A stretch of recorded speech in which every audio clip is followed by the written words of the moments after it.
Hello, this is Mr. Z, and today we're talking about external stimuli and responses. External stimuli are the things outside our bodies that can create a response within our bodies.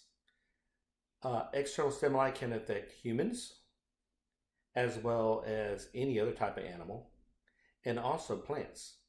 So, all these external stimuli apply to all organisms. The ability to respond to external stimuli is very closely related to our nervous system and our endocrine system. If you will remember, our endocrine systems had a gland called the uh, hypothalamus gland. And the hypothalamus gland's job was to connect the endocrine system to the nervous system. And the reason for this, it allows us to sense the outside environment. And the connection is made through these five senses: sight, hearing, smell, taste, and touch. So if it can affect these five senses, it has something to do with our external stimuli. The singular form of the word stimuli is stimulus. So this is the same thing. This is the plural form. Um, this is the singular form. The external stimulus that you see, or external stimuli that you see in this picture, we're going to kind of go over them, and we're going to try to determine what response we might have in our bodies. Let's begin with the sun. If you get too much sun, you get a condition called sunburn. And if you have too much sunburn, what's going to happen on your body? If you said you're going to feel heat and pain in this area of your sunburn, then you are correct. And if you have heat and pain on your face or your shoulders, you're probably not going to go out in the sun anymore. So this is a response that your body does to keep you safe. Now, if you remember what this H stands for, homeostasis. It's about keeping the body balanced, safe, and able to continue with its life processes. If you continue to burn your body with the sun, you're violating the body's ability to do this. So it will keep you in check and create a little bit of pain so that you do not stay out in the sun any longer. This word is H. This H right here, balancing on the H, stands for homeostasis. The next external stimulus that we see here is an angry dog. And this can affect more than one of the senses. Well, if you can see it, it's going to affect your sight.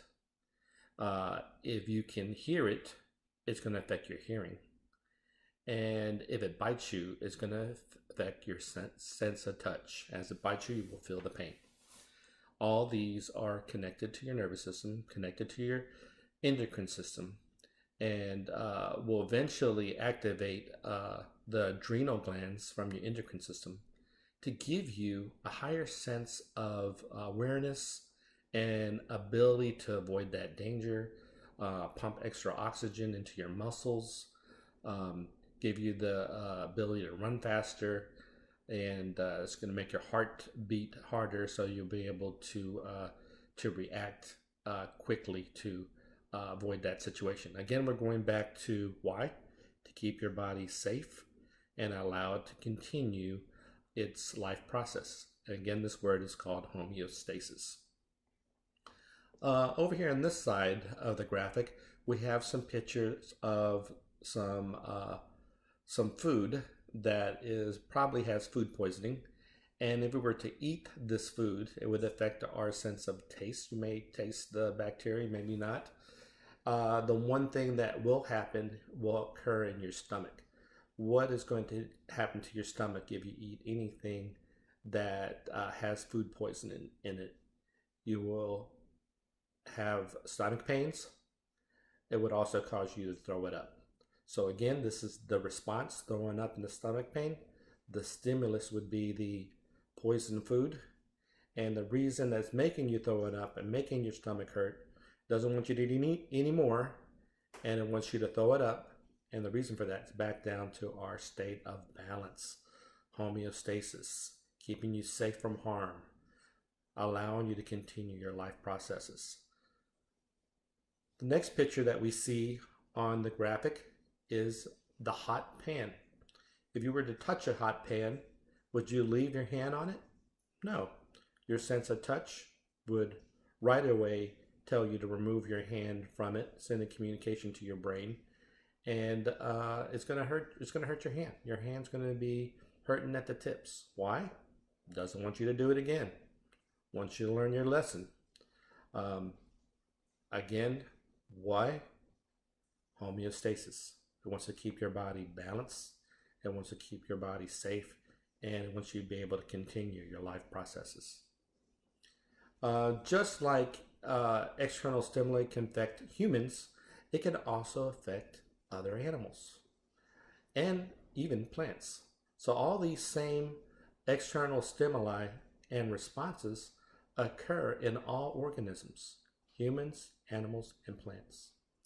And speaking of animal, if you were to encounter a skunk and it gave you a foul odor, would you approach the skunk or would you avoid the skunk? Again, we're going back to our senses of touch and smell, not touch, but smell. And it's going to want you to avoid that area. Again, wanting to preserve your safeness, continue your life processes.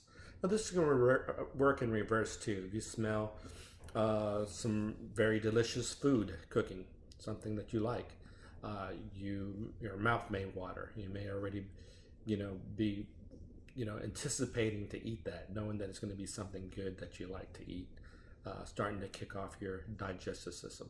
So all these senses are connected to our body systems, other body systems that help us react to these external stimuli. So to summarize, on the outside we have, outside of the organism's bodies, we have external stimuli, and then we have responses that happen inside each one of these organisms, inside the rabbit, inside the plant, how they react to their external environment. All right, well, this is Mr. Z, just finishing our lesson on external stimuli and responses.